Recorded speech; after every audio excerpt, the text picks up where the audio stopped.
Bradlaugh Hall, a hallmark of the anti-colonial freedom movement in the subcontinent, is crumbling behind the district courts of Lahore. For almost half a century, the famous hall has served as the exclusive venue of notable political events in Lahore, but the historic building itself has been left to fend for itself against hazards, natural and man-made.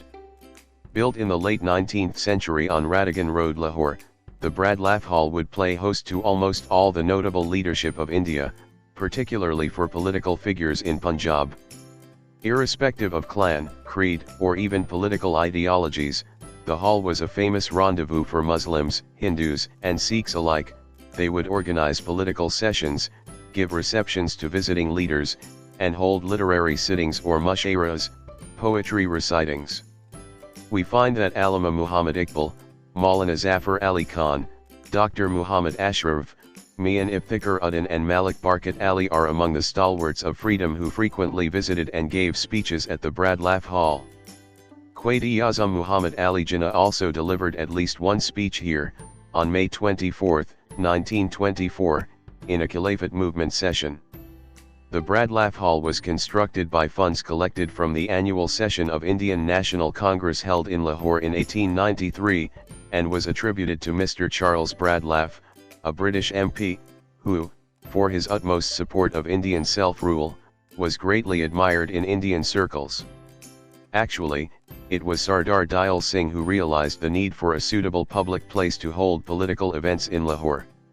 At that time, there were only two halls in Lahore, the Town Hall of Municipal Office and Montgomery Hall in Lawrence Garden, Jinnah Garden. Both were owned by the government and not available for political events. So the Indian Association, the earliest political organization in Lahore, used to hold its meetings in the courtyard of the Tribune, a weekly newspaper run by Sardar Dial Singh. He was a member and patron of the Indian Association. No wonder he felt the need for a dedicated site for political purposes. Singh was also very keen to have a session of the Indian National Congress held in Lahore. In 1888, at the Allahabad session, Punjab's invitation was accepted and Congress agreed to meet in Lahore in December 1893. Dial Singh was elected chairman of the reception committee of the session, which was a great success. All the tickets sold out and after meeting all expenses, the Congress saved 10,000 rupees, which became the nucleus fund to construct the Bradlaugh Hall in Lahore. Later, in 1915, the Ghadar Party also had its base in Bradlaugh Hall, Lahore. By the 1920s, it had become well known across India as a prominent political hub. A portrait of Kardar Singh, covered with a white cloth, was kept in the Bradlaugh Hall. Durgawati Devi, wife of Bhagwati Charan, and Sushila Devi paid homage to the martyr by sprinkling blood from their fingers onto the white cloth. Sava did a great deal of work in politicizing the middle-class youth, students, and peasantry. The revolutionary ideas of freedom, equality, and economic emancipation stirred them to no end.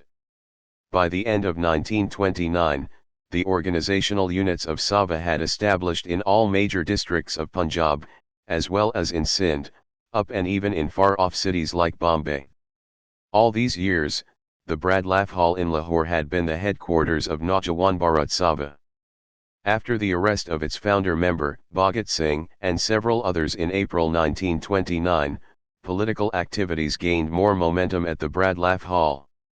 The legal defense for Bhagat was carried out at Sava's office in Bradlaugh Hall, as was Sardar Kishan Singh's appeal for his son, Bhagat.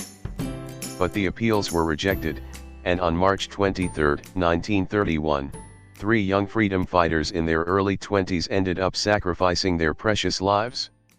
That was also the end of a vibrant decade of the Bradlaugh Hall. Apart from its political role, the Bradlaugh Hall was also a forum for activities related to literature, art, and culture. Stage dramas, theatrical performances, and mushairahs were a common occurrence.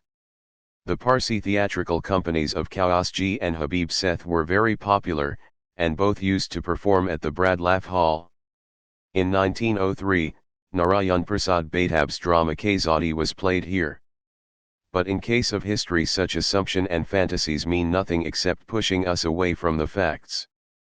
And the fact here is simple: a building, a witness of history, is crumbling. Now the question is, what should be our line of action?